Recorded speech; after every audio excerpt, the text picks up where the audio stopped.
একটা প্রশ্ন করেছে, যে প্রশ্নটা এগেন বাংলার সেই ব্যবসা বিরোধী মানসিকতারই একটা অন্যরকম প্রতিফলন। অর্থাৎ যখন মানুষ ব্যবসা বিরোধী হয়ে যায় তখন সে বিভিন্ন রকম উল্টো পাল্টা কুযুক্তি করছে। বলা চাই যে আপনি সবাইকে ব্যবসা করতে অনুপ্রাণিত করছেন। এই যে মাস্টারমশাই, ইনি যে নার্সারিতে আজকে 35 লাখ টাকা ব্যবসা করছেন, উনার সাফল্য দেখেন বেতোয়ারাবাড়িতে, তাহলে আরও অনেকে নার্সারি করবে। আমি বললাম সেটা করলে তো খুবই ভালো হয়, মানে তাহলে তো উনার ইনকাম কমে যাবে। না, ইনকাম কমবে না। আপনি একটা জিনিস লক্ষ্য করেননি, আমি ভিডিওতে বলেছিলাম, উনিও আমাকে জানিয়েছিলেন, উনি গোটা ভারতে বেচছেন।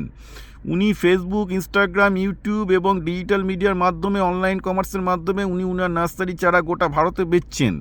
এবং আমি এটা বারবার করে বলেছি যে পশ্চিমবঙ্গে যদি কেউ ব্যবসা করতে চায় তার একটাই মডেল আছে, পশ্চিমবঙ্গে তৈরি করো, গোটা দেশে বেচো। কারণ পশ্চিমবঙ্গে খরিদ্দার নেই, অন্য দেশে খরিদ্দার আছে, পশ্চিমবঙ্গে তৈরি করা খরচ কম।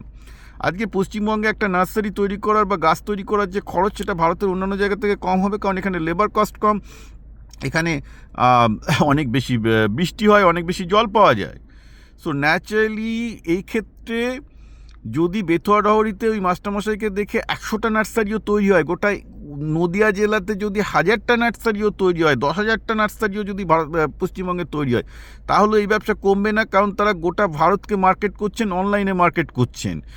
ব্যাপারটা আপনারা বোঝার চেষ্টা করুন। ই কমার্স এসে কি করলো, আপনার পাড়ার দোকানদারদের দোকানদারি কমিয়ে দিল, তাদের উল্টোপাল্টা দামের থেকে সস্তায় আপনি হাতে হাতে জিনিস পাওয়া শুরু করে দিলেন, রাইট?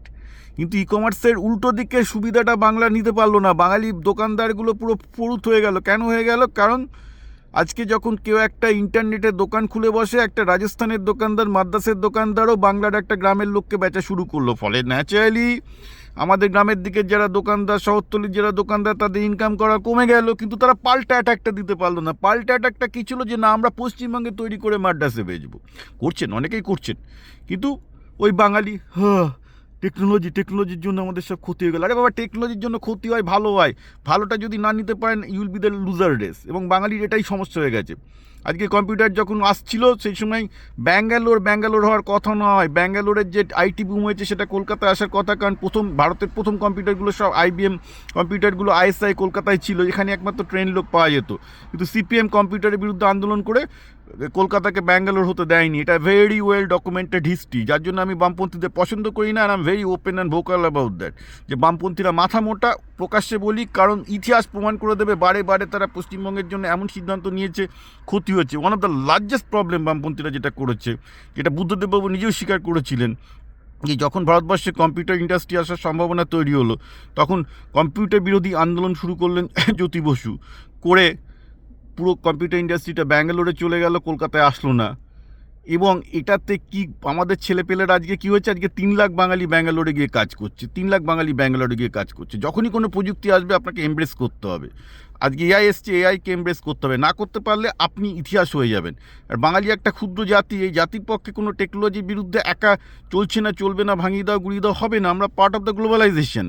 এখানে মানুষের প্রতিরোধ ক্ষমতা খুব কম। সুতরাং একটাই প্রতিরোধ করতে পারেন, সেটা হচ্ছে প্রযুক্তি যেটা আসছে সেটাকে কাজে লাগিয়ে নিজের অবস্থান ভালো করুন, যেটাই মাস্টারমশাই করেছেন। আজকে যদি অনলাইনে উনি বিক্রি করতে না পারতেন, তাহলে কিন্তু উনি এই 35 লাখ ইনকাম করতে পারতেন না। আমি আশা করি আগামী দিনে 10 কোটি টাকা, 30 কোটি টাকা ইনকাম করুন। কারণ আজকে টেকনোলজি যেমন নিয়েও নেয়, তেমন দেয়ও। এবার যেটা দিচ্ছে টেকনোলজি, সেটা যদি আপনি না নিতে পারেন এবং চলছে না, চলবে না করতে থাকেন, এবং বাঙালি মানসিকতার যেটা প্রতিফলন আপনারা ঘটাচ্ছেন, পিছিয়ে যাবেন। এবং আমি ভেরি ক্লিয়ার, আমি এই ধরনের ব্যাকডেটেড মানসিকতার জন্যই বামপন্থী মানসিকতার বাঙালি পছন্দ করি না। আমি আমার লেখাতে এটা লাস্ট 25 বছর ধরে বলেছি, আমার লুকানোর কিছু নেই।